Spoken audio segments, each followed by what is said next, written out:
Hello বন্ধুরা, কেমন আছেন? আশা করি সবাই ভালো আছেন। টেকনিক্যাল হ্যাকার ইউটিউব চ্যানেলের পক্ষ থেকে আমি আরিফ আপনাদের সাথে আছি।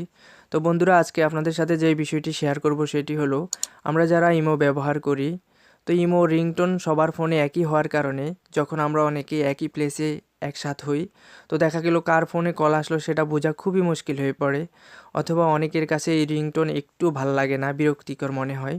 তো আজকের এই ভিডিওতে আমি আপনাদেরকে দেখাবো কিভাবে রিংটোন চেঞ্জ করতে হয় ইমোর। তো সেই জন্য প্রথমে যা করতে হবে,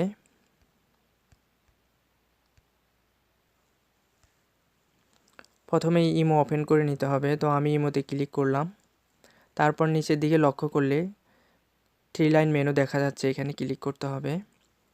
এখানে ক্লিক করার পর উপরের দিকে সেটিংসে ক্লিক করতে হবে। সেটিংসে ক্লিক করার পরে একটু স্কিপ করে নিচের দিকে আসলে এই যে এখানে কল সেটিংস, তারপরে রয়েছে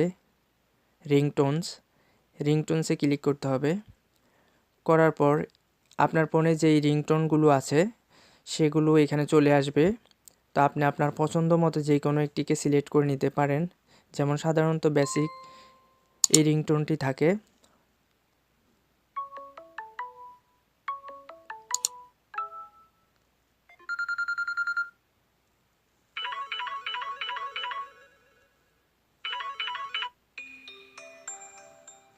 তো আপনারা এইভাবে রিংটোনটি সিলেক্ট করে নিতে পারেন।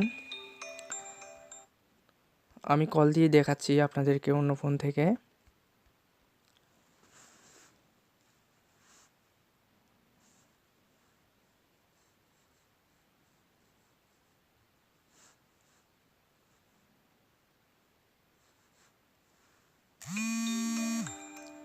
দেখতে পাচ্ছেন রিংটোনটি পরিবর্তিত হয়ে গেছে।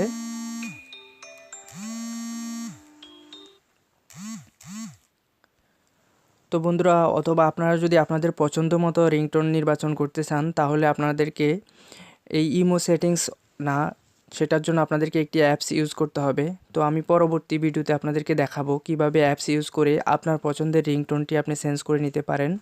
বন্ধুরা, আশা করি ভিডিওটি আপনাদের অনেক উপকারে আসবে। আর যারা এখন আমার চ্যানেলটি সাবস্ক্রাইব করেননি, প্লিজ সাবস্ক্রাইব বাটনে ক্লিক করে আমার চ্যানেলটি সাবস্ক্রাইব করে নিন এবং পাশে থাকা বেল আইকনটিতে ক্লিক করুন আমার পরবর্তী ভিডিওগুলো নোটিফিকেশনের মাধ্যমে পাওয়ার জন্য।